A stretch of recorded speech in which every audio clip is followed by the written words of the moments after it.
Hello dear students. तो हम last topic start करते हैं सर्कल का, एंड टॉपिक का नाम लिख लो radical axis. RADICAL, radical axis. ठीक है, this will be your last lecture on circle and from next class we will start conics, that is parabola. Okay, चलो तो देख पहले डिफाइन कर लेते हैं रेडिकल एक्सिस होती क्या है। तो पहले डेफिनेशन लिख लो, उसके बाद समझाता हूं। तो लिखो the radical axis RA, radical axis of two circles, let's say circle 1 is x1 is equal to x square plus y square plus 2g1x plus 2f1y plus c1, and circle 2, the radical axis of two circle s1 is equal to this and s2 is equal to x square plus y square plus 2g2x plus 2f2y plus c2। ठीक है ना, क्या बोला इसमें? The radical axis of two circle this and this is a locus of point is locus of points for which powers of both the circles are equal, of which powers the radical axis of two circles this and this is locus of point for which power is equal with respect to both the circles, both the circles। ठीक है, तो याद करो power वाला हमारा कहां आया था, ये पॉइंट हमने पढ़ाया था, ये डायरेक्टर सर्कल पढ़ाया था, उसके जस्ट पहले वाला पॉइंट था ये पावर ऑफ अ पॉइंट। याद करो कि अगर कोई सर्कल होता है मेरा, let's say this is my circle S, ठीक है, this is my circle S, और एक कोई पॉइंट है P, let's say H comma के, तो हम क्या बोलते थे? S1, जिसको हम बोलते हैं S1, S evaluated at H comma K, क्या लिखा हुआ था मैंने? S1 is called power of point P with respect to circle S। याद है? दोबारा बोल रहा हूं, S1 is what? Power of point P with respect to circle S। ठीक है, तो अब ये क्या बोल रहा है कि दो सर्कल है मेरा, let's say this is my S1 and this is my S2, let's say this is my S2। तो ये बोल रहा है इन दोनों का जो रेडिकल एक्सिस होगा वो किसका लोकस होगा? That is locus of points, जिसके जहां से मतलब जिन पॉइंट से इन दोनों सर्कल का पावर बराबर आएगा। लेट्स से मैंने मान लिया जनरल पॉइंट एच कॉमा के, मुझे पी पॉइंट है एक एच कॉमा के, उसका लोकस निकालना है। तो क्या डिफाइन कैसे किया उसने रेडिकल एक्सिस को कि it is a locus of point जिसके लिए दोनों सर्कल का पावर बराबर होगा, जिसके लिए पावर बराबर होगा। तो क्या लिखूंगा मैं? S1 evaluated at h comma k is equal to S2 evaluated at h comma k। दोनों पावर को मैंने इक्वेट कर दिया। अब जो भी एक्सप्रेशन आएगा उसमें h को मैं x से रिप्लेस करूंगा, k को y से, then I will get the equation of radical axis। ठीक है ना, ऐसे तो बोला उसने radical axis of two circles this and this is locus of point for which power is equal with respect to both the circles। तो मैंने बोला p h comma k हमारे रेडिकल एक्सिस पे लाई करेगा, तो S1 is equal to S2 होगा। ठीक है, तो कर लेते हैं, इसकी इक्वेशन निकाल लेते हैं। तो मैंने बोला S1 क्या होगा? h कॉमा k मैं इसमें रखूंगा पहली वाली सर्कल में, तो क्या होगा? h square plus k square plus 2g1h plus 2f1k plus c1 is equal to, let's इसको c1 लिखो इधर, S2 क्या हो जाएगा? h कॉमा k मैं S2 में रखूंगा, तो h square plus k square plus 2g2h plus 2f2k plus c2।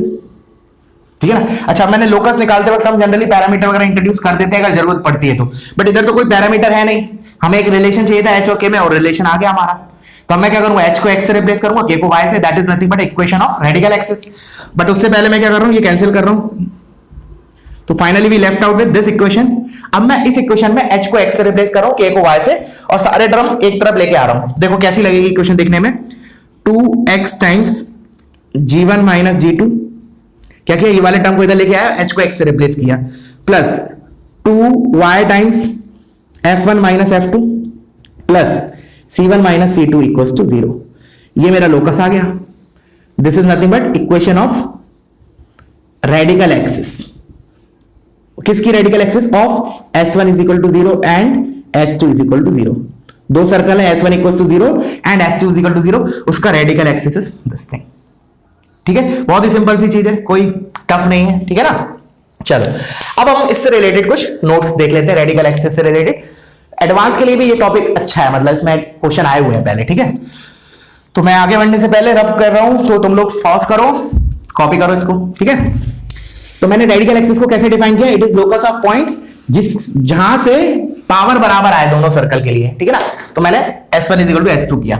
अब हम नोट्स लिखते हैं इस इक्वेशन से रिलेटेड। नोट 1 देखो, जो इक्वेशन आई हमारी, ध्यान से देखो, ये क्या है मेरी इक्वेशन, एक स्ट्रेट लाइन की इक्वेशन है, ठीक है। तो मैं क्या बोल सकता हूं कि रेडिकल एक्सिस क्या होगा, बेसिकली है स्ट्रेट लाइन, ठीक है।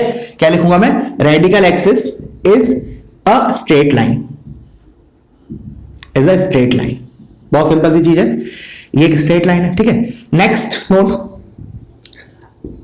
नोट इज कि ये रेडिकल एक्सिस है, तो ये मेरी कहीं तो लाइन ऐसी होगी, ठीक है। मान लीजिए ये है लाइन, और ये मेरा है S1 सर्कल है, तो इसके centre is -G1 comma -F1। अच्छा, ये सर्कल 2 है, इसका centre is -G2 comma -F2, ठीक है। लेट्स से इसको ज्वाइन किया मैंने। तो नेक्स्ट नोट क्या है कि जो रेडिकल एक्सिस होगा ना, that will be perpendicular to the जो लाइन ज्वाइनिंग सेंटर होगा, that is C1 C2, this is perpendicular to radical axis। क्या लिखूं, पहले लिख लो, उसके बाद मैथमेटिकली भी हम देख सकते हैं। मैंने बोला line joining centres will be perpendicular to radical axis। कैसे प्रूफ करें, बहुत सिंपल प्रूफ है। हम इसका रेडिकल एक्सिस का स्लोप देख लेते हैं और लाइन ज्वाइनिंग सेंटर का स्लोप देख लेते हैं, उन दोनों का स्लोप का प्रोडक्ट ले लेंगे, अगर -1 आ गया that means these two lines are perpendicular. तो मैंने बोला slope of radical axis m of RA कितना हो गया, माइनस टाइम्स x का कोफिशिएंट अपॉन y का कोफिशिएंट। तो इधर से मेरा स्लोप कितना आ जाएगा, minus times G1 minus G2 upon F1 minus F2। This is slope of radical axis, इधर से लिखा मैंने। अब मैं लिख रहा हूं slope of line joining C1 C2, तो 2 पॉइंट फॉर्मूले से F1 minus F2 sorry Y2 minus Y1 upon G2 X2 minus X1। तो मैं इसमें से इसको घटा रहा हूं, या इसमें से इसको किसी भी एक को किसी में से घटा दो, तो ये क्या हो जाएगा, minus G2 minus of minus G1, तो ये हो जाएगा G1 minus G2, sorry Y2 minus Y1 होता है ना, तो ये हो जाएगा F1 minus F2 upon G1 minus G2। देखो ध्यान से, मैंने सिंपली C1 C2 जो लाइन ज्वाइनिंग C1 C2 है उसका स्लोप लिखा है, Y2 minus Y1 upon X2 minus X1। Now you can see कि इन दोनों का अगर मैंने प्रोडक्ट लिया, इन दोनों का प्रोडक्ट दिख रहा है क्लियरली, G1 G2 से ये कैंसिल हो जाएगा, F1 माइनस F2 से ये कैंसिल हो जाएगा, you will be left out with -1। तो क्या लिखूंगा मैं, m of radical axis into m of C1 C2 is equal to -1। Therefore ये statement, therefore line joining centres is perpendicular to radical axis. I hope clear हुआ होगा, ठीक है। चलो नेक्स्ट पॉइंट पे बढ़ते हैं। लिख लेना, लाइन टू लाइन कॉपी करना है और समझ के कॉपी करना है, ठीक है। तो हमारे दो नोट हो गए। पहला नोट तो क्या होता है कि रेडिकल एक्सिस एक स्ट्रेट लाइन होती है। दूसरा कि जो लाइन ज्वाइनिंग सेंटर है that is perpendicular to radical axis. अब थर्ड पॉइंट इससे रिलेटेड, ठीक है। अच्छा, मैंने बोला रेडिकल एक्सिस पे अगर मैंने कोई भी पॉइंट लिया, मैंने बोला let's say this is a circle, this is circle S2। अच्छा, इंटरसेक्ट भी कर सकते हैं, ऐसा नहीं मैं दूर दूर बना रहा तो दूर दूर ही बनाओ, तुम इंटरसेक्ट भी कर सकते हैं, टच भी कर सकते हैं, वो भी केस देखेंगे हम, ठीक है। बट फॉर टाइम बिंग मैंने बोला रेडिकल एक्सिस ये है मेरी इन दोनों सर्कल्स की, ठीक है। That will be perpendicular to the line joining centre, ये तो हमने देख लिया। अब मैंने बोला रेडिकल एक्सिस पे कोई भी अगर पॉइंट है, कोई भी पॉइंट है रेडिकल एक्सिस पे, ऐसे लिखो for any point on radical axis S1 is equal to S2। ये तो होता ही है, इससे तो हमने इसी फैक्ट का तो यूज करके हमने रेडिकल एक्सिस का लोकस निकाला कि radical axis is the locus of point for which S1 is equal to S2। तो इसमें तो मैंने कुछ नया नहीं लिखा अभी। मैंने बोला रेडिकल एक्सिस पे कोई भी पॉइंट ले लो, कोई भी पॉइंट, लेट्स से 1,2 अगर रेडिकल एक्सिस पे आ रहा है 1,2, तो S1 एंड S2 दो both will be equal at 1,2, ठीक है ना। लेट्स से पॉइंट 1,2 बोलने में S1 S2 लग रहा है, इसको लेट्स से 3,4 बोल दिया। मैंने बोला S1 को इवैल्यूएट करूंगा 3,4 पे, that will come out to be equal to S2 evaluated at 3,4, क्योंकि इधर से ही तो हमारा लोकस आया था।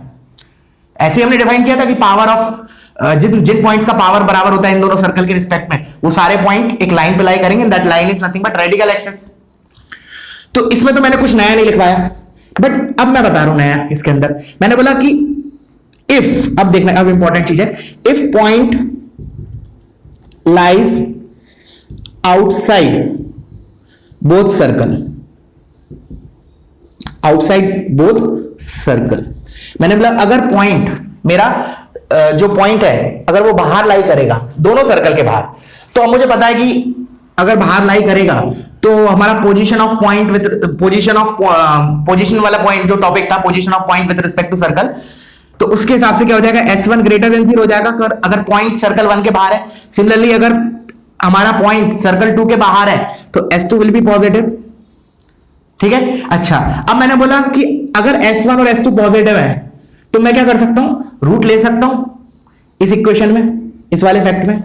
तो मैंने बोला अगर S1 S2 के बराबर है and if S1 greater than 0 S2 greater than 0, अगर दोनों क्वांटिटी पॉजिटिव है then this implies root S1 भी रूट S2 के बराबर होगा।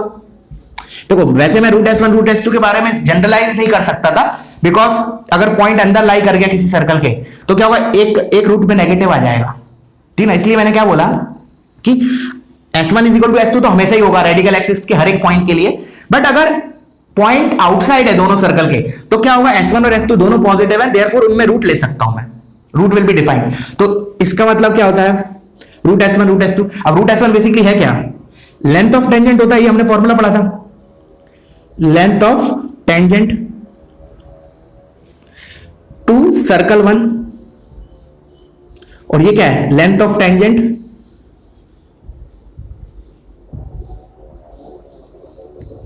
To circle 2। ठीक है, तो बेसिकली लोग इससे क्या मतलब कंक्लूजन क्या निकला कि रेडिकल एक्सिस से अगर मैंने अगर कोई दो सर्कल का रेडिकल एक्सिस है लेट से R1, तो उस पॉइंट से उन दोनों सर्कल पे length of tangent will be equal. That means what, जैसे डायग्राम से देखूं मैं, डायग्राम से देखूंगा तो ये जो लेंथ है लेट से मैंने इस पे टेंजेंट डाला, this length will be equals to this length, ये दोनों लेंथ बराबर होगी, ये बोलना है। ठीक है, क्या बोला, length of tangents will be equal.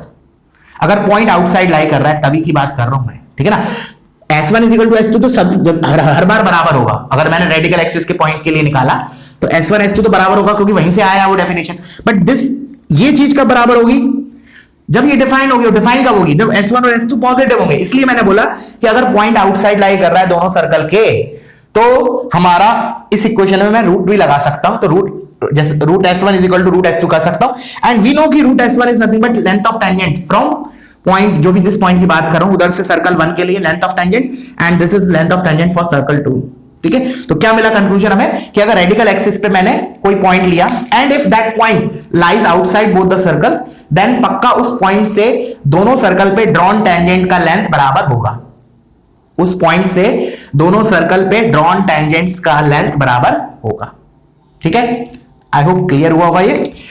चलो तो नेक्स्ट पॉइंट पे आते हैं, कॉपी करो इसको। ठीक है, फोर्थ पॉइंट अब हमारा,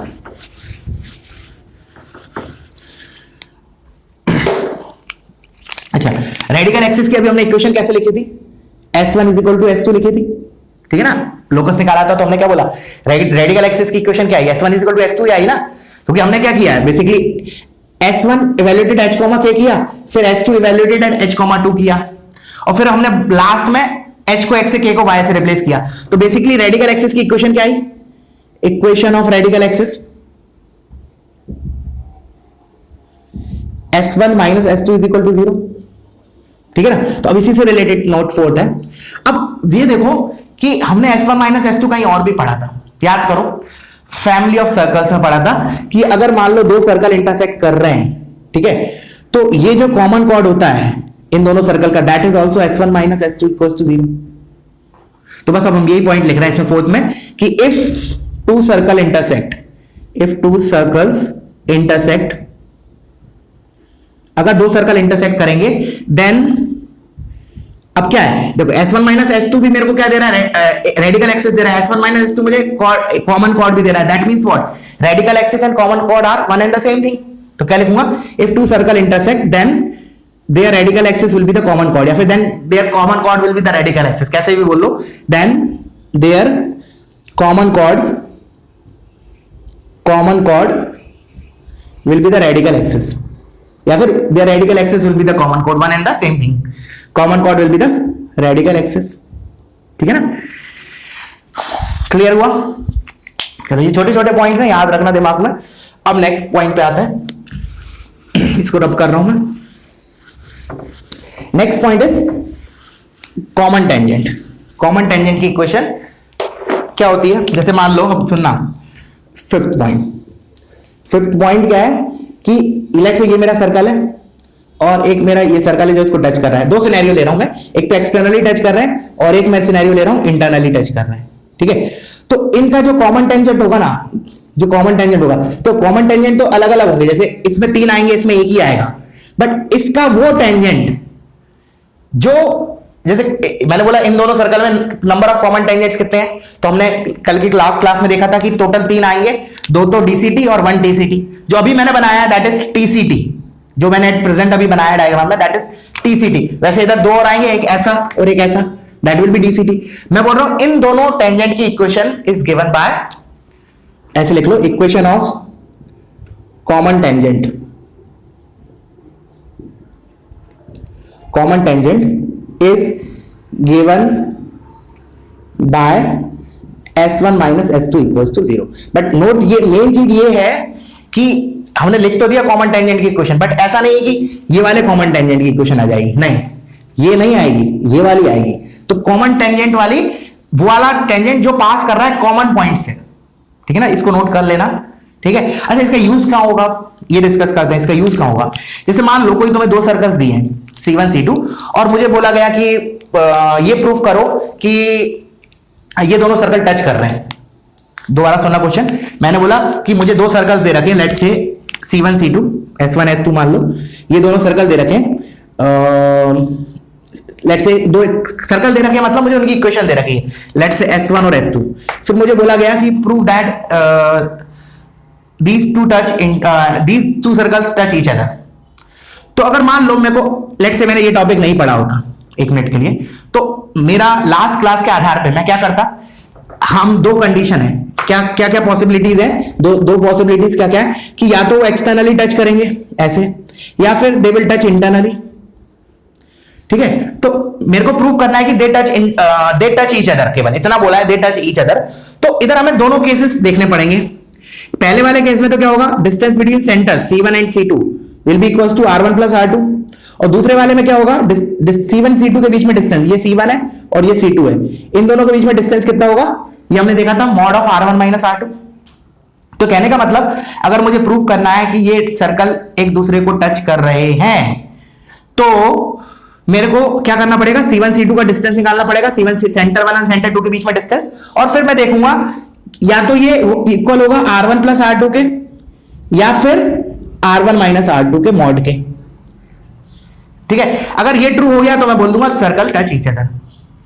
ठीक है ना, ये तो हो गया जब मैंने ये टॉपिक नहीं पढ़ा था, तो मुझे ये दोनों चीजें देखनी पड़ेंगी। ठीक है ना, बट इस पर्टिकुलर में क्या है, अब रेडिकल एक्सिस का यूज करके क्या कर सकता हूं मैं, कि अगर 2 सर्कल दिए हैं तो उन दोनों की इक्वेशन को घटाऊंगा मैं एक दूसरे से, और इससे मेरे को क्या मिलेगा, रेडिकल एक्सिस मिलेगा।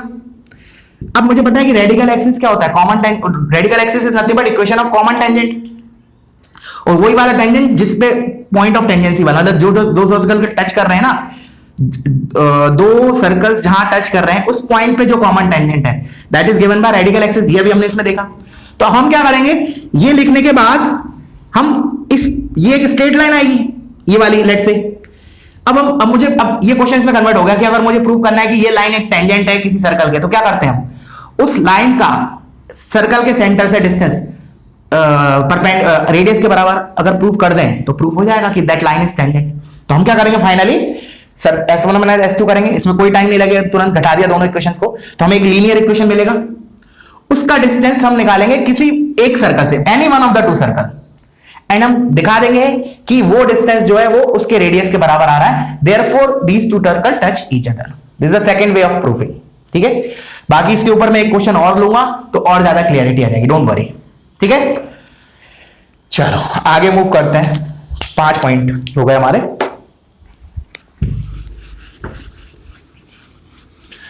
अच्छा, नेक्स्ट पॉइंट इज कि मैंने बोला कि रेडिकल एक्सिस ना सभी सर्कल्स के लिए पॉसिबल है, कोई भी दुनिया के कोई भी 2 सर्कल दे दो रेडिकल एक्सिस आ जाएगा, एक्सेप्ट 1 सिनेरियो। सोचो कौन से सिनेरियो में मेरा रेडिकल एक्सिस एग्जिस्ट नहीं करेगा, just think it.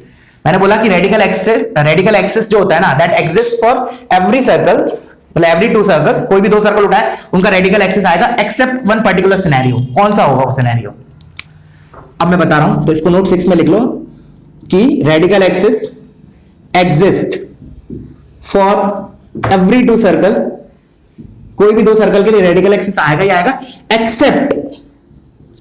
Accept when circles are concentric, और except when circles are concentric. Circle अगर कॉन्सेंट्रिक होंगे तो उनका रेडिकल एक्सिस नहीं आएगा। सोचो क्यों, ऐसा क्यों हो रहा है। जैसे मैंने बोला कोई भी सर्कल ले लिया, लेट्स से मैंने ये ले लिया, ये ले लिया, इनका रेडिकल एक्सिस आएगा this, common point is the radical axis, intersect कर रहे हैं। दूर दूर ले लिए तो हमने स्टार्ट ही किया था, इनका रेडिकल एक्सिस आएगा, बिल्कुल आएगा। फिर मैंने ले लिया दोनों टच कर रहे हैं एक्सटर्नली, इनका radical axis will be the common tangent, ये हमने डिस्कस कर लिया।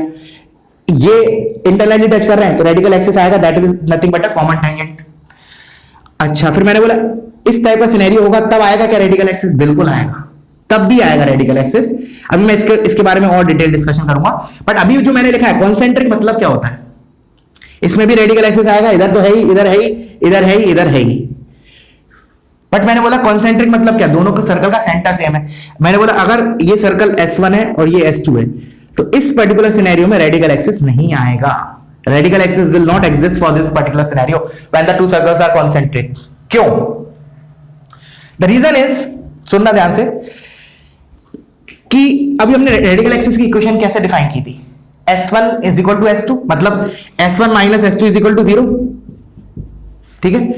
अच्छा, जब हम S1 माइनस S2 करते हैं तो क्या होता है, बेसिकली एक्स स्क्वायर का टर्म गायब हो जाता है, क्योंकि इसमें भी एक्स स्क्वायर आएगा, इसमें भी एक्स स्क्वायर आएगा, फिर वाई स्क्वायर का टर्म भी कैंसिल हो जाता है, इधर से भी इधर से भी।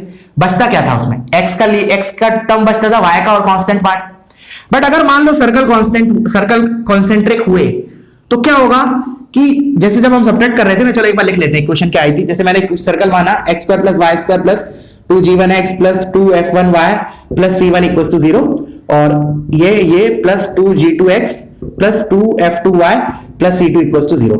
मैंने जब इन दोनों का रेडिकल एक्सिस निकाला तो क्या आया था, 2x times g1 minus g2 plus 2y times f1 minus f2 plus c1 minus c2 equal to 0। This is radical axis. अब मैं क्या बोल रहा हूं कि अगर सर्कल्स कॉन्सेंट्रिक हो गए तो S1 माइनस S2 घटाने से ये टर्म तो पहले ही गायब होता था, हमें लीनियर इक्वेशन मिल रही थी x और y में। बट अगर कॉन्सेंट्रिक हुए ना तो ये दोनों टर्म भी खत्म हो जाएंगे। कॉन्सेंट्रिक हुए तो मतलब g1 और g2 बराबर होंगे, f1 f2 बराबर होंगे, तो ये दो टर्म भी गायब हो गए, तो we are left out with c1 minus c2 0। अब खुद सोचो c1 माइनस c2 0 होगा? नहीं होगा, क्योंकि अगर c1 माइनस c2 भी 0 हो गया तो फिर वो सर्कल ही एक है, एक ही सर्कल है, उसको दो बार लिख दिया तुमने। क्योंकि अगर दो सर्कल कंसेंट्रिक है तो उनमें अंतर उनकी इक्वेशन में अंतर कहां होता है, केवल और केवल सी कांस्टेंट पार्ट में अंतर होता है और कहीं नहीं होता। याद रखना, क्या बोला मैंने, अगर दो सर्कल कंसेंट्रिक हैं तो उसमें ये वेरिएबल, जो वेरिएबल वाला पार्ट है ना, इतना सेम रहेगा, केवल इतने में डिफरेंस होगा, इनका डिफरेंस कुछ तो होगा। तो c1 माइनस c2 0 के बराबर, ये तो एब्सर्ड सा रिजल्ट आ गया, it is something like 5 is equal to 0। Hence radical axis will not exist if the circles are concentric. I hope समझ में आया होगा, ठीक है। चलो अब नेक्स्ट नोट लिखते हैं इससे रिलेटेड, क्योंकि मैंने अभी बताया था इससे रिलेटेड कुछ इंपॉर्टेंट चीजें वो बताता हूं, ठीक है। क्योंकि हमारा ये डिस्कशन हो चुका है कॉमन टेंजेंट वाला, कॉमन कॉर्ड वाला भी हो चुका है, और ये तो स्टार्ट किया ही था हमने। तो अब मैं इसके बारे में और डिस्कस कर लेता हूं, इसके बारे में भी हो गया हमारा कॉन्सेंट्रिक से रिलेटेड, ठीक है। चलो तो कॉपी करो, ठीक है। अब सुनना ध्यान से, क्या वो जो सिनेरियो बनाया था वो था क्या, बेसिकली एक सर्कल के अंदर दूसरा सर्कल है बट कॉन्सेंट्रिक नहीं है, कॉन्सेंट्रिक नहीं है, जो मैंने अभी बता रहा हूं, जो मैंने बोला नोट 7, ऐसा सिनेरियो है, लेट्स से ऐसा कुछ, तो कंसेंट्रिक तो नहीं है, दिख रहा है clearly centres are not same.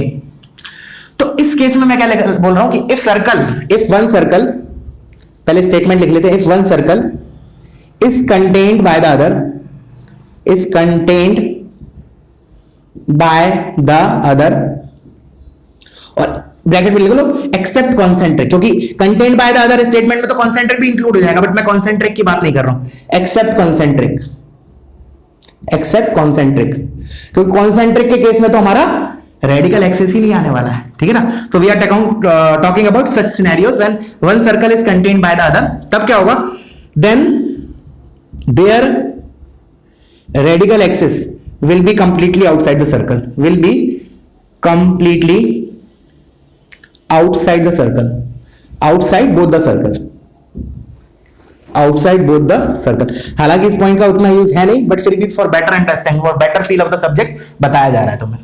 क्या है उसने क्या बोला कि अगर एक सर्कल दूसरे के अंदर कंटेन्ड है तो रेडिकल एक्सिस पूरा का पूरा बाहर आएगा दोनों सर्कल के। It can not be this thing, this kind of thing, it can not happen. ऐसा नहीं है कि वो एक सर्कल के अंदर आएगा, या फिर ऐसा नहीं होगा, like that way it will not happen. क्यों? सोचो तुम वीडियो पॉज करके। मैंने बोला रेडिकल एक्सिस ये आएगा, ये नहीं आएगा, ये नहीं आएगा, एंड सो ऑन। ठीक है? क्यों? अब सुनना ध्यान से। अगर मान लो जैसे मैं ये वाली लाइन बना, दोबारा सर्कल बना रहा हूं इधर, let's say this is the circle, and मान लिया तुमने रेडिकल एक्सिस, ये मान लिया एक मिनट के लिए, मैं रॉन्ग प्रूव कर रहा हूं कि ये रेडिकल एक्सिस रॉन्ग क्यों है। रॉन्ग इसलिए है कि अगर मान लो, देखो इस वाले रीजन पे मैंने, इस वाले रीजन ऑफ रेडिकल एक्सिस पे अगर मैंने कोई पॉइंट लिया जो मैं मार्क कर रहा हूं, let's say this is the point जो मैंने लिया, अगर ये रेडिकल एक्सिस होता तो इस पॉइंट के लिए S1 should be equal to S2, क्योंकि S1 is equal to S2 तो हमेशा होता है, वो तो रेडिकल एक्सिस की प्रॉपर्टी है कि radical axis is locus of point जिसके लिए S1 is equal to S2 होता है। अच्छा, अब मैंने बोला ये अगर पॉइंट अंदर है, अब बेसिकली इस पॉइंट की पोजीशन क्या है? सर्कल, जैसे लेट से मैं सर्कल 1 को बाहर वाला सर्कल 1 है और लेट से अंदर वाला सर्कल 2 है, तो ये जो पॉइंट P है, ये सर्कल 1 के लिए तो अंदर है, तो S1 क्या आएगा? नेगेटिव। और जो पॉइंट P है वो सर्कल 2 के बाहर है, तो S2 कितना आएगा? पॉजिटिव। तो एक पॉजिटिव आ रहा है, एक नेगेटिव आ रहा है, तो क्या ये दोनों बराबर हो सकते हैं? बिल्कुल नहीं। एक नेगेटिव क्वांटिटी पॉजिटिव क्वांटिटी के बराबर कैसे हो सकती है? दिस शोज, क्या इसने क्या प्रूफ कर दिया कि रेडिकल एक्सिस इस रीजन में तो नहीं आएगा, पक्की बात है। अगर इस रीजन में नहीं आएगा तो वो लाइन दोनों क्या बोलते हैं, जो लाइन है, this is not correct. Not correct मतलब रेडिकल एक्सिस नहीं है ये। तो इससे मेरा और क्या कंक्लूजन निकलता है कि रेडिकल एक्सिस का कोई भी पार्ट, रेडिकल एक्सिस का कोई भी पार्ट ऐसा नहीं होगा कि वो एक सर्कल के बाहर है, एक सर्कल के अंदर है। या तो जो भी रेडिकल एक्सिस का हिस्सा होगा, पार्ट होगा, पार्ट ऑफ रेडिकल एक्सिस, या तो वो दोनों सर्कल के अंदर होगा या दोनों सर्कल के बाहर होगा।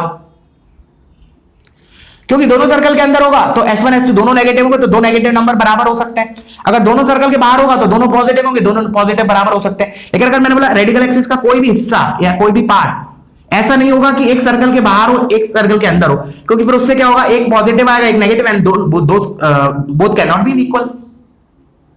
ठीक है? दोनों इससे मतलब पार्ट ऑफ रेडिकल एक्सिस दोनों सर्कल के अंदर आए, वो सिनेरियो कौन सा हमारा? कॉमन कॉर्ड वाला। मैंने बोला रेडिकल एक्सिस का ये वाला जो हिस्सा है जो मैं भी डार्क कर रहा हूं, this is inside both the circles, and जो बाहर वाला पार्ट है that is outside both the circles. तो मैंने क्या बोल रहा हूं कि रेडिकल एक्सिस का कोई भी पार्ट जो होगा ना, हिस्सा, या तो वो दोनों सर्कल के बाहर होगा या दोनों सर्कल के अंदर होगा। ऐसा कभी नहीं होगा कि एक सर्कल के अंदर आए, एक सर्कल के अंदर बाहर आए। ठीक है? Okay, got it. चलो अब आते हैं बहुत इंपॉर्टेंट पॉइंट पे, अभी तक का सबसे इंपॉर्टेंट पॉइंट, नेक्स्ट पॉइंट। तो बिफोर दैट कॉपी करो, मैं इसको रब कर रहा हूं।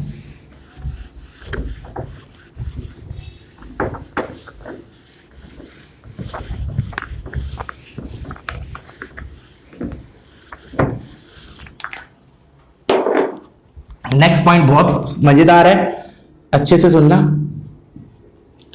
नेक्स्ट पॉइंट है हमारा, अच्छा चलो उससे पहले एक छोटा सा पॉइंट और डिस्कस कर ले, तो उसके बाद जो मेजर पॉइंट बोल रहा हूं उसके बाद करते हैं। सुनना ध्यान से। ये मेरा सर्कल है 2, ठीक है? अच्छा, let's say this is my DCT, कल पढ़ा था हमने लेक्चर में, this is DCT, direct common tangent. अच्छा, मैंने बोला इस सर्कल का रेडिकल एक्सिस ये होगा, let's say this is the radical axis of these two circles. Okay, so ये पॉइंट P जो है, लेट्स से इन दोनों का point of intersection is P। ठीक है? अच्छा, अब मैंने बोला कि रेडिकल एक्सिस पे जो पॉइंट होता है, रेडिकल एक्सिस पे जो पॉइंट होता है उससे दोनों, अगर पॉइंट बाहर है दोनों सर्कल के, तो लेंथ ऑफ टेंजेंट बराबर होती है, अभी हमने देखा था।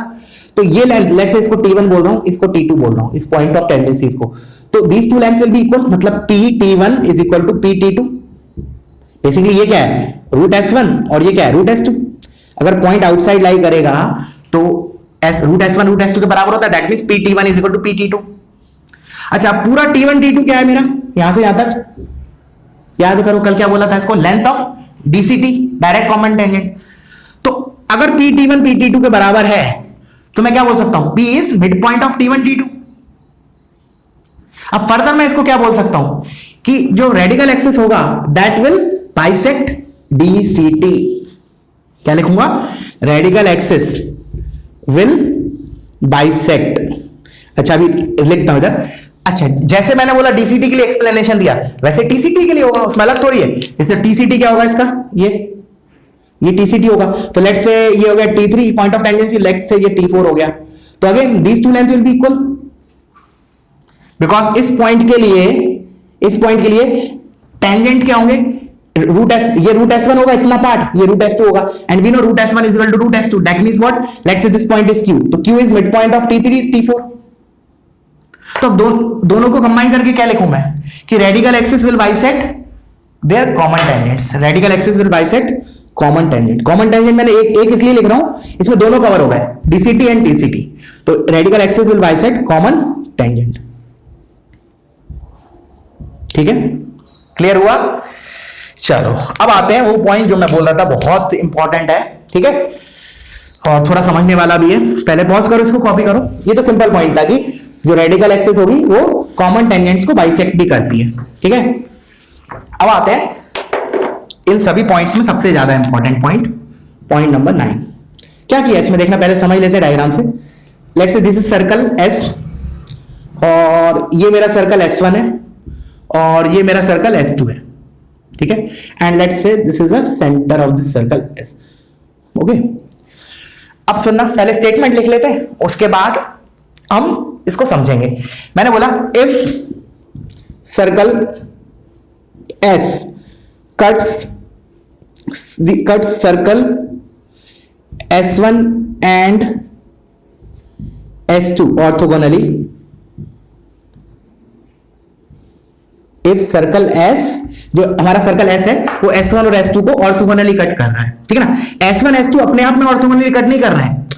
S जो है वो S1 को ऑर्थोगोनली कट कर रहा है, S जो है वो S2 को ऑर्थोगोनली कट कर रहा है। ठीक है ना, वो बोल रहा है ये कि अगर सर्कल S जो है S1 और S2 को ऑर्थोगोनली कट करेगा, देन सेंटर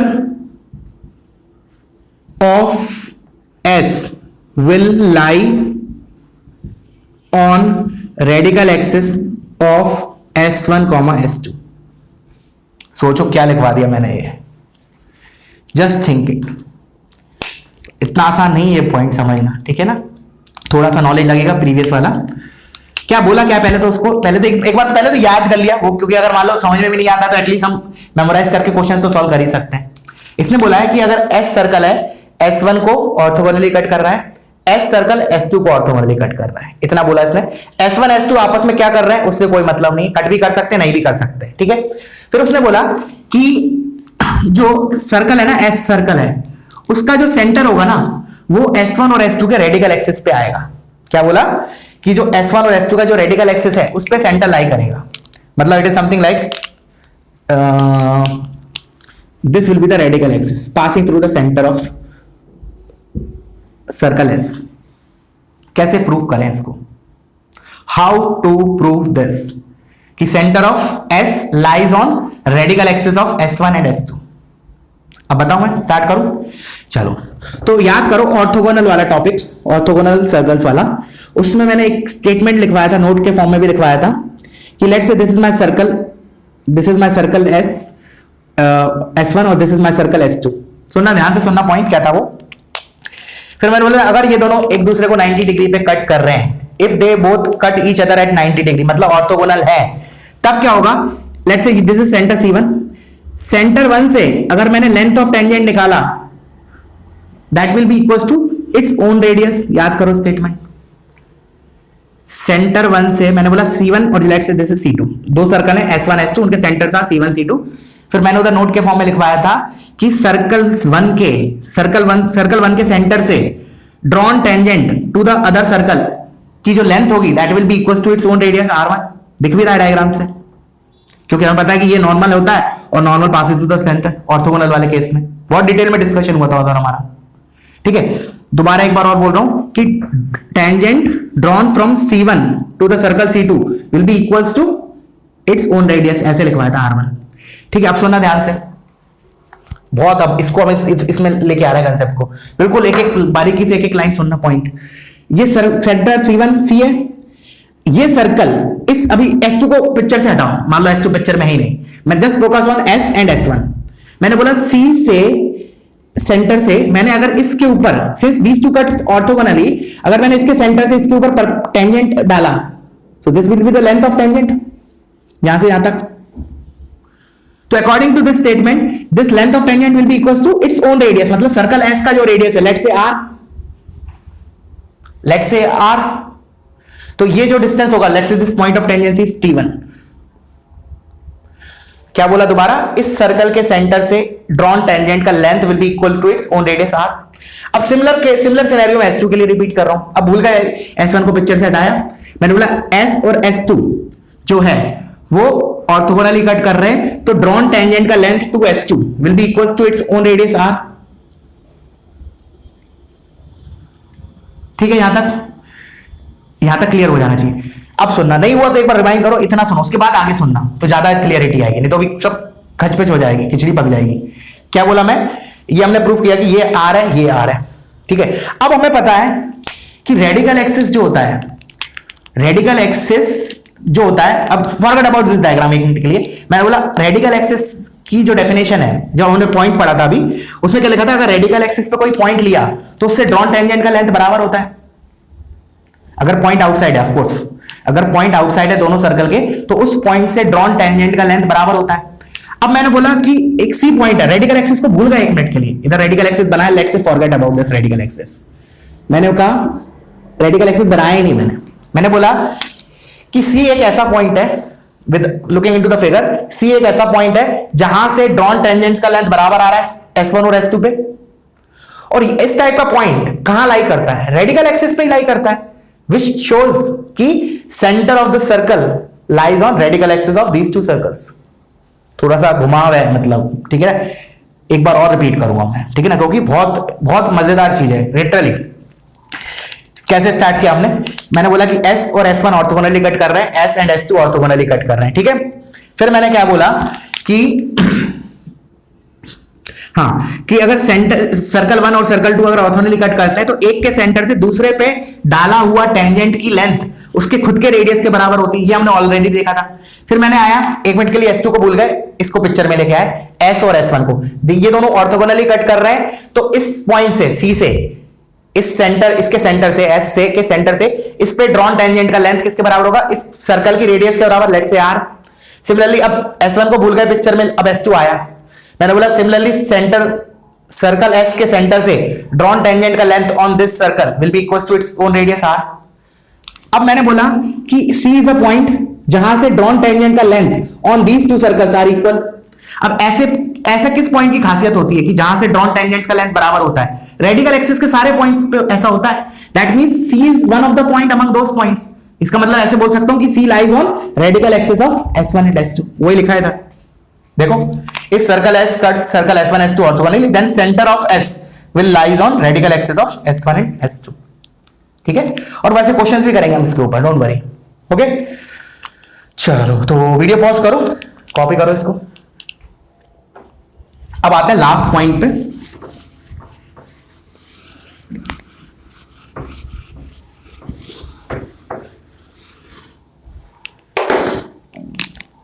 लास्ट पॉइंट, अब सुनना, अब 3 सर्कल की बात कर रहे हैं, कंसंट्रेट करना पूरा।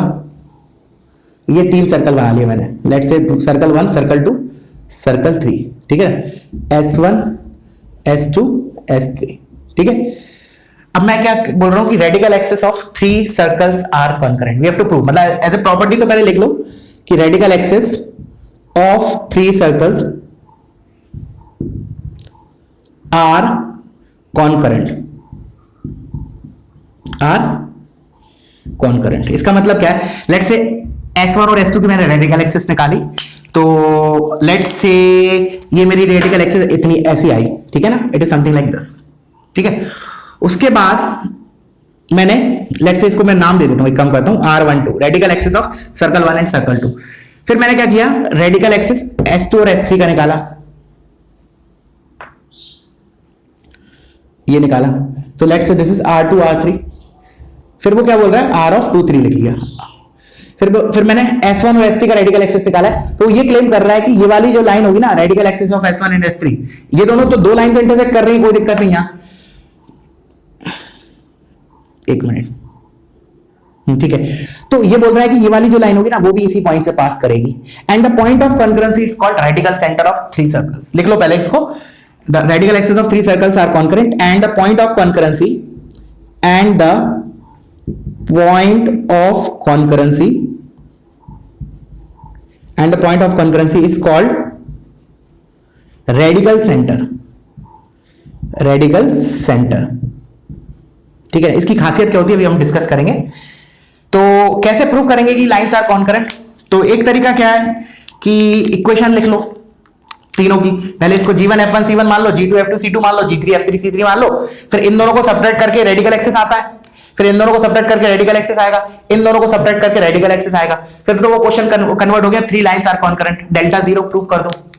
बट वेरी लॉन्ग प्रोसीजर हो गया वो, ठीक है, लॉन्ग हो गया। शॉर्ट में कैसे करेंगे कि R12 है, इसकी इक्वेशन में कैसे लिखते हैं?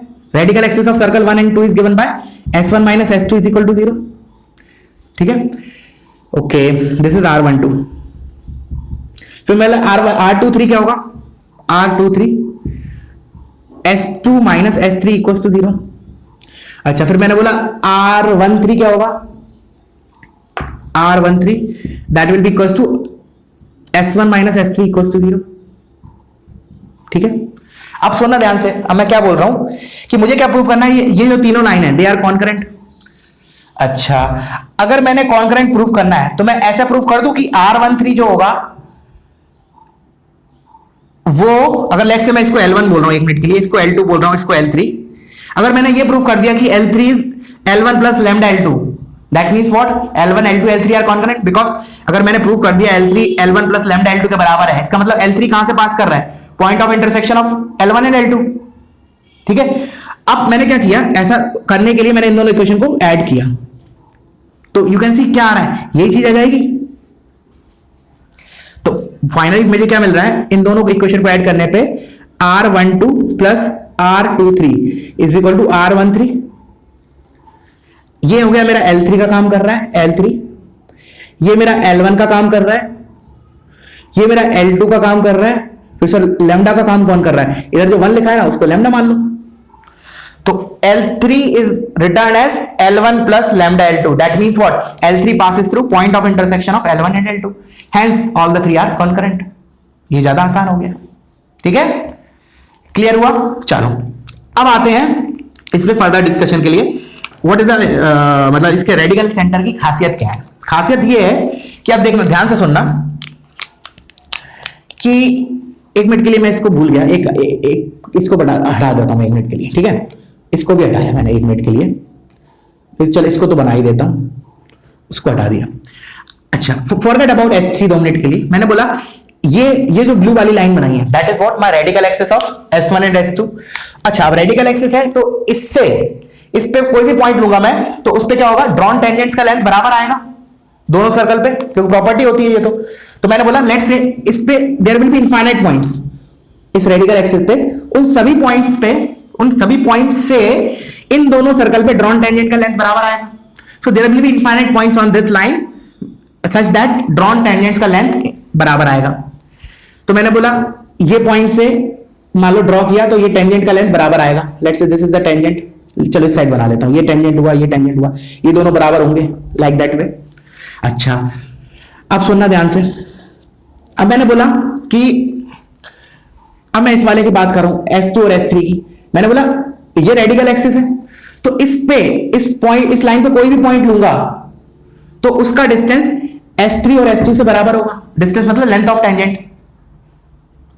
अच्छा, अब मैंने बोला कि इस वाली लाइन पे जितने भी पॉइंट्स होंगे उन सभी का लेंथ ऑफ टेंजेंट S1 और S2 के लिए बराबर होगा। इस सभी लाइन पे जो भी पॉइंट्स होंगे उन सभी के लिए S2 और S3 पे ड्रॉन टेंजेंट्स का लेंथ बराबर होगा।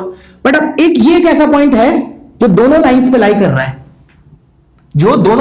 कर रहा है, दैट मींस इस पॉइंट का, पहले मैं इन दोनों सर्कल के रिस्पेक्ट में बोलूं तो लेंथ ऑफ टेंजेंट बराबर होगा, let's say this is one of the tangent and let's say this is tangent to the circle, so these two will be equal, and this is also the point on radical axis 2 3, hence इससे इस पे drawn tangent का length इसके बराबर होगा इस पे drawn tangent का, that means all the three are equal. So radical centre की खासियत क्या है, this is the only point in the space, this is the only point in the space जहां से ड्रॉन टेंजेंट्स का length to all the three circles will be equal. दुनिया में कोई भी पॉइंट ले लो इसको छोड़ के, उस पॉइंट से तीनों सर्कल पे ड्रॉन टेंजेंट्स का लेंथ बराबर नहीं आ सकता। This is the only point. देखो दो सर्कल के लिए ड्रॉन टेंजेंट्स का लेंथ तो इनफाइनाइट पॉइंट्स पे आता है, बिकॉज एक लोकस हमारा लाइन होता है, लाइन पे तो इनफाइनाइट पॉइंट्स होते हैं। मैंने बोला दो सर्कल के लिए, दो सर्कल पे अगर मुझे पॉइंट्स चाहिए जहां से ड्रॉन टेंजेंट्स का लेंथ बराबर आए, देयर आर इनफाइनाइट दो सर्कल की। बट अगर मैंने तीसरा केस और तीसरा सर्कल और इंक्लूड कर दिया ना, देन पूरे स्पेस में एक ही पॉइंट रह जाएगा जहां से ड्रॉन टेंजेंट्स का length will be equal, and that point is called radical centre. Clear हुआ? तो इसके बारे में लिख लो, एक लाइन लिख लो बस। रेडिकल सेंटर क्या होगा? It is the only point, it is the only point, it is the only point drawn tangents to all the three circle will be of equal length, to all the three circles will be of equal length, will be of equal length। ठीक है, clear हुआ? Okay, अब इसी के ऊपर एक छोटा सा पॉइंट और है, वो और करते हैं, फिर थियरी खत्म अपना, उसके बाद फिर इलस्ट्रेशन लेंगे। Let me check out the time कितना हुआ है इसमें। Okay, we have still have time, no need to worry. तो एक पॉइंट और है, वो ऐड करूंगा मैं, but before that copy this point. देखिए ये भी बहुत इंपॉर्टेंट है। अच्छा, इसमें क्वेश्चन कैसा बनेगा कि तीन सर्कल की इक्वेशन दे देगा, बोलेगा इसका रेडिकल सेंटर निकालो। तो कैसे प्रोसीड करेंगे हम?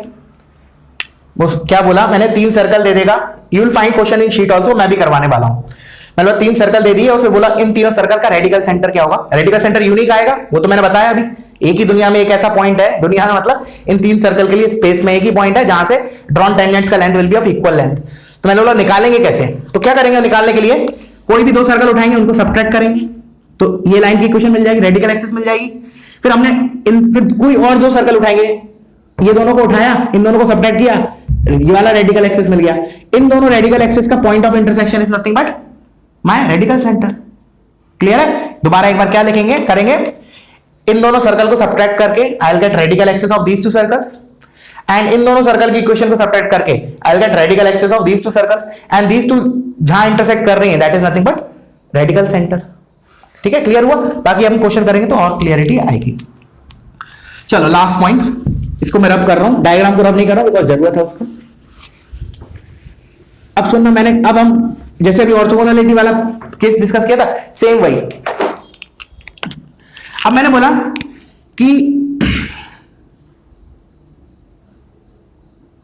मैंने बोला एक सर्कल एस है, if circle S cuts S1 S2 S3 orthogonally, then center of S will be, चलो इसके बारे में तुम सोचना, मुझे बताना, ठीक है ना? मतलब कैन यू रिलेट, क्योंकि अब जितना मैंने बताया ना that much information is sufficient to prove this. ठीक है, तो बस मैं स्टेटमेंट लिखवा रहा हूं, तो तुम्हारा काम है सोचना। ठीक है, if circle S cuts S1 S2 S3 orthogonally, then center of S will be the radical center of three circles of given three circles S1 S2 S3 of given circles S1 S2 S3। ठीक है, उसने बोला एक circle है S, वो इन तीनों circles को orthogonally cut कर रहा है। ये आपस में ऑर्थोगोनली कट कर रहे हैं नहीं कर रहे हैं उसका कोई कुछ इंफॉर्मेशन नहीं है। कि जो सर्कल S है, fourth circle, that cuts this three circles orthogonally, तो वो क्या क्लेम कर रहा है, ये नोट कि वो जो सर्कल है ना उसका जो सेंटर होगा that is nothing but radical centre of these three circles. ठीक है, एक बार ट्राई करना, नहीं आता है तो you can ask me. Okay, चलो now let's do the questions, थोड़ा फास्ट करते हैं जल्दी जल्दी। कुछ क्वेश्चन होमवर्क के लिए भी दे दूंगा। तो लेट्स स्टार्ट द क्वेश्चन, ठीक है। चलो तो क्वेश्चन है, देखो सबसे basic question, the equation of common tangent, the equation of common tangent of circles x square plus y square equals to 4 and x square plus y square minus 8x plus 12 equals to 0 at the point where they touch, करो इसको, बहुत ही simple सा है, ठीक है ना। अब मैं बता देता हूं फास्ट थोड़ा। अब उसने बोला कि ये दोनों circle, equation of common tangent to these two circle at the point where they touch. अब इसने इतना बोला है तो हमें अब क्या बोलते हैं, ये नहीं देखना कि सर्कल इंटरनली टच कर रहे हैं, एक्सटर्नल टच कर रहे हैं, कैसे, ठीक है ना।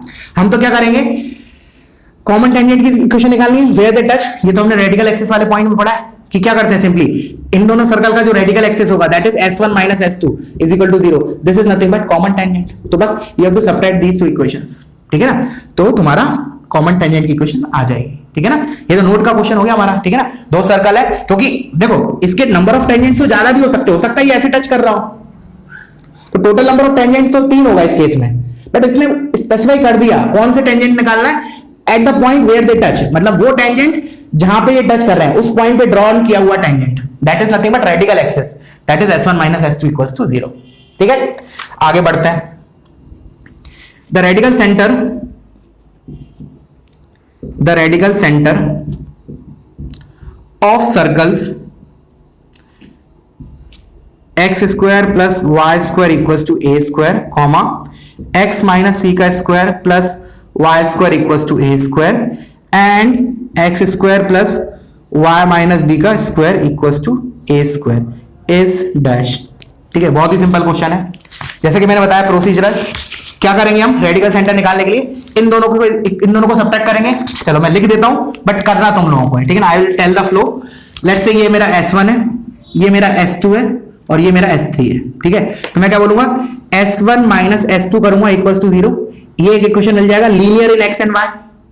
फिर मैं लिखूंगा s1 minus s3, कोई भी दो सर्कल उठा लिए, ऑफ कोर्स वो नहीं उठाए जो पहले उठा लिए, ठीक है ना, कोई भी दो और रिमेनिंग 2 उठा लिए, तो इससे इज इक्वल टू 0 करूंगा, इससे मेरे को एक इक्वेशन मिल जाएगी linear in x and y। ये क्या हो गई, s1 s2 की radical axis, this is s1 s3 की रेडिकल एक्सिस, इन दोनों का point of intersection is nothing but my radical centre. तो मैं आंसर लिख देता हूं that you can verify, c/2, b/2, c/2, b/2 is the answer for this question, ठीक है बच्चों। चलो आगे बढ़ते हैं और क्वेश्चंस देखते हैं। कॉपी करना है,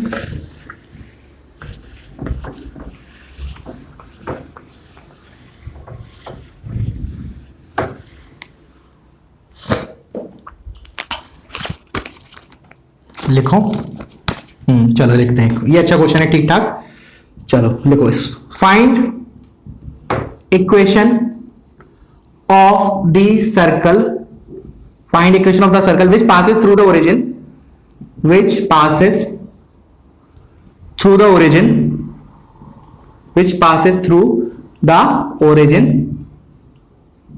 and cuts orthogonally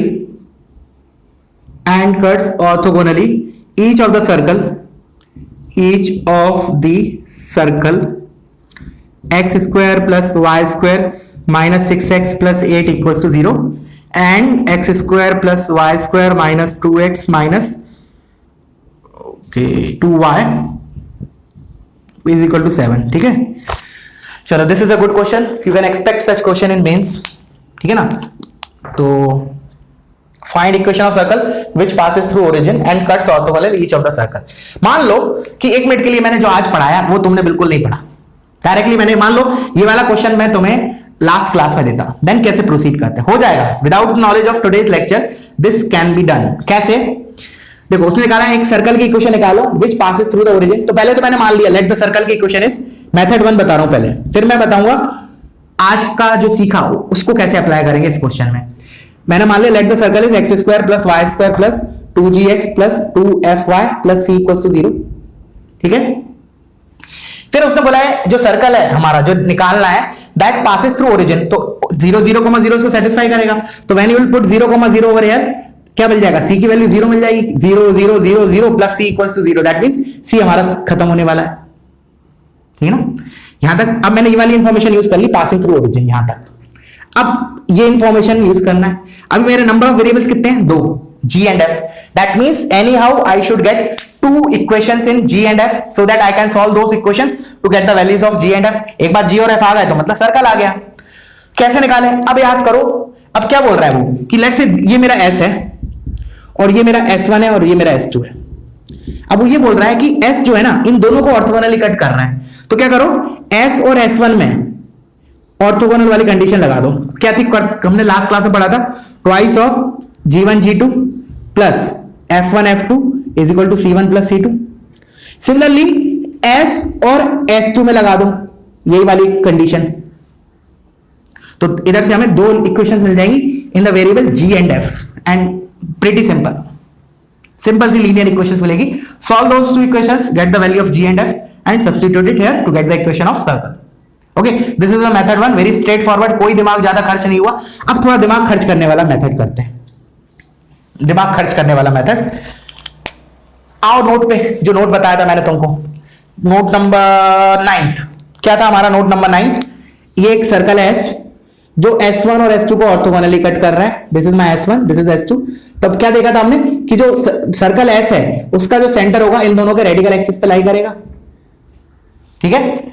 तो रेडिकल एक्सिस की इक्वेशन क्या होती है, S1 माइनस S2। तो चलो सब्ट्रैक्ट करते हैं इन दोनों को, S1 माइनस S2 को। तो सब्ट्रैक्ट करोगे तो लेट्स से इसमें से इसको घटा रहा हूं मैं, तो पहले इसको -7 इक्वल्स टू 0 करके लिख दिया। तो -2x plus 6x 4x -2y और ऊपर कुछ नहीं है तो -2y -7 -8 -15 equals to 0। This is my radical axis. अब हमें क्या पता है नोट के फॉर्म में कि जो सर्कल है S उसका सेंटर इस पे लाई करेगा, तो मैं पैरामीट्रिक पॉइंट एज्यूम कर लेता हूं C पॉइंट पे। लेट्स से x को मैंने t रखा तो y मेरा कितना आ गया 40 minus 15/2। This is the coordinate of point C, centre of the circle जो निकालना है circle in terms of parameter t। अब t निकालने कैसे निकाले हैं, अब क्या इंफॉर्मेशन मैंने यूज नहीं की क्वेश्चन में बची हुई कि ये सर्कल ओरिजिन से पास कर रहा है। तो एक तो ये चीज, और दूसरी चीज कि ये सर्कल जो है एक तो ओरिजिन से पास कर रहा है तो कहीं तो होगा इस सर्कल पे ओरिजिन, ठीक है। दूसरी चीज कि ये जो सर्कल है इसके सेंटर से किसी भी एक सर्कल पे टेंजेंट का लेंथ इसके रेडियस के बराबर होगा। तो मैं बोल रहा हूं लेट्स से मैं इसको A बोल रहा हूं, इसको पॉइंट को B बोल रहा हूं, चलो इसको C तो यूज कर ही लिया, तो this is C, let's say this point is P। तो what I am claiming is कि CB is equal to CP। C से B एक पॉइंट है सर्कमफ्रेंस में 0,0, तो CB क्या होगा रेडियस के बराबर। और एक स्टेटमेंट हमें पता है कि सिंस सर्कल S और S2 ऑर्थोगोनली कट कर रहे हैं तो C से ड्रॉन टेंजेंट का length will be equal to the radius. तो I am equating method 2, method 2 चल रहा है अभी, ये मेथड 1 तो हो गया था। तो CB is equal to CP। अच्छा CB क्या हो गया, डिस्टेंस फॉर्मूला C और B के बीच में, that you can apply this. C ये C दिया है और B दिया है, इन दोनों के बीच में डिस्टेंस फॉर्मूला चलो लिख ही देता हूं, नहीं तो under root of t square plus t minus 0 का स्क्वायर आएगा तो t square plus 40 minus 15/2 minus 0 इसका square. This is my CB, this is equal to CP। CP कैसे निकालेंगे, CP को निकाल लो, चाहे तुम लेट्स से इसको Q बोल दो तो CQ निकाल लो, ऑल 3 आर इक्वल। तो लेट्स से मैं ये सर्कल पे निकाल लेता हूं, किसी भी सर्कल पे लेंथ ऑफ टेंजेंट निकाल लो, दोनों बराबर ही आने वाले हैं। तो हमने चलो इसमें रख देता हूं मैं CP निकालने के लिए, this is my root S1। तो रूट ऑफ S1 मतलब सर्कल सेंटर के रिस्पेक्ट में C, तो ये जाएगा अंडर रूट ऑफ, इधर रख दो ये सेंटर के कोऑर्डिनेट्स बस, तो x t square plus 40 minus 15 का square plus sorry minus 6x है तो माइनस 6x इज t और y तो है नहीं प्लस 8, दैट्स इट। बस सॉल्व दिस इक्वेशन। अब ये इक्वेशन भी सॉल्व करना बहुत आसान है एक्चुअली। क्यों आसान है, व्हेन यू स्क्वायर दिस ना, यू सी देखो लकीली क्या हो रहा है, जब स्क्वायर करोगे इस इक्वेशन को तो ये कैंसिल हो जाएगा, ये कैंसिल हो जाएगा, ये कैंसिल हो जाएगा, ये कैंसिल हो जाएगा। You will be left out with 6t minus का plus 8 equal to 0। That means 6t is equal to 8, t is equal to 8/6, मतलब 4/3 आती है वैल्यू। t इज इक्वल टू 4/3 दिख रहा है ना, डायरेक्टली ओरली कर लेंगे, इसमें पेन पेपर की जरूरत नहीं है कैलकुलेशन में। और अगर t आ गया मतलब सेंटर के कोऑर्डिनेट्स आ गए, सेंटर के कोऑर्डिनेट्स आ गए तो सब कुछ आ गया। फिर तो CB इज रेडियस, रेडियस आ गया, सेंटर आ गया, रेडियस आ गया, सर्कल आ गया। Although it is lengthy method too, but बहुत लॉजिकल है, ठीक है ना, बट काफी लॉजिकल है। ओके चलो तो नेक्स्ट क्वेश्चन पे मूव करते हैं। पॉज करो, कॉपी करो इसको। चलो अब एक काम कर रहा हूं मैं, होमवर्क के लिए देता हूं 2 क्वेश्चन, ठीक है। Now 2 questions will be homework question for you, and the question are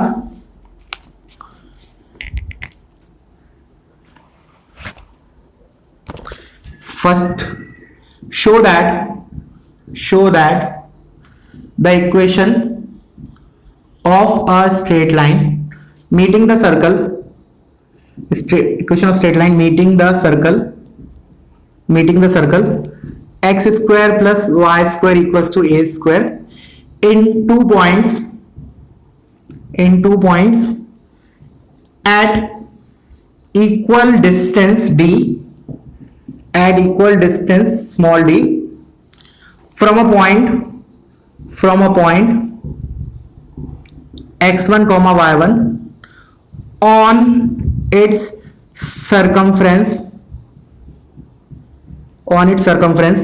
is x1 plus y1 minus a square plus d square by 2 equals to 0। Good question, ठीक है, अच्छा क्वेश्चन है ये। Next question is prove that circles x square plus y square plus 2ax plus c square equals to 0 and x square plus y square plus 2by plus c square equals to 0 touch each other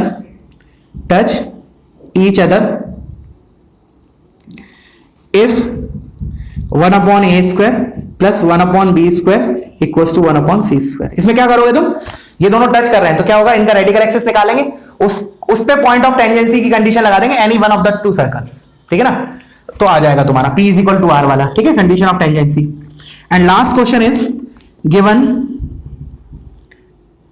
s is equal to x square plus y square plus 2gx plus 2fy plus c equals to 0 and 2 points a and b on it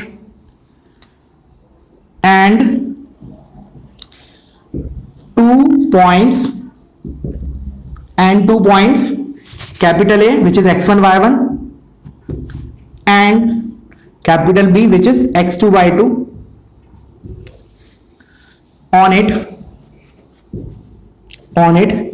prove that the equation of line AB is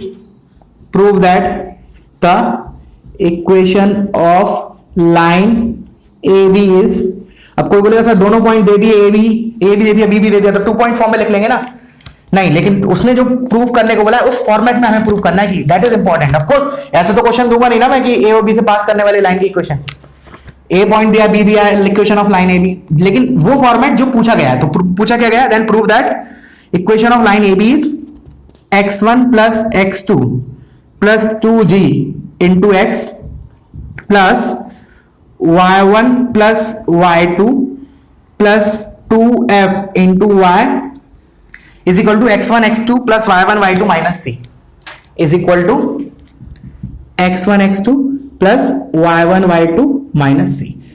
ये proof करना उस line का equation ये है, ठीक है ना, ऐसा नहीं करना 2 पॉइंट फॉर्म में इक्वेशन लिख दिया फिर बोल दिया सर प्रूफ हो गया, प्रूफ नहीं हुआ ना, प्रूफ ये करना है कि वो लाइन ये है, ठीक है ना, that is alternative way, but मुझे इस फॉर्म में लाना है। Okay so that's it, that's and up your chapter circles, ठीक है, और मंडे से हम स्टार्ट करेंगे पैराबोला, मंडे से या ट्यूसडे जैसा भी होगा, ठीक है, और बाकी अगर किसी को कोई डाउट है जो भी, क्योंकि होमवर्क क्वेश्चन तुम लोग पूछ नहीं रहे हो, ठीक है ना, बहुत कम लोग पूछते हैं, ठीक है, मेरा टाइम भी थोड़ा बिजी स्केड्यूल चल रहा है अभी इस वीक में, तो मैंने भी कुछ बच्चों को रिप्लाई नहीं दिया है, ठीक है ना, 1-2 बच्चे थे, बट उनको भी जल्दी रिप्लाई दूंगा। और but you have to ask, ठीक है ना, मतलब ऐसा नहीं कि टीचर को एक बार दे दिया तुम्हारा काम कंप्लीट हो गया, you have to again and again ask it, ठीक है ना, क्योंकि मेरे पास बहुत सारे स्टूडेंट्स को मैसेज आते हैं तो सबको रिप्लाई करना पॉसिबल नहीं हो पाता है, ठीक है ना, कोई ना कोई मिस हो जाता है या फिर कभी इतना बिजी होता हूँ कि किसी एक बंदे को भी रिप्लाई नहीं दे पाता हूँ, ठीक है। So but your task is to ask again and again, not only single time कर दिया अपना काम, एक फॉर्मेलिटी पूरी हो गई, नहीं फॉर्मेलिटी नहीं करना है, तुम्हें सीखना है, ठीक है। तो जस्ट करते हैं फिर अगले लेक्चर से स्टार्ट, और अगर इसमें किसी तीनों क्वेश्चन में किसी को डाउट है तो let me know, I will add up in the next lecture, okay okay, that is, thank you.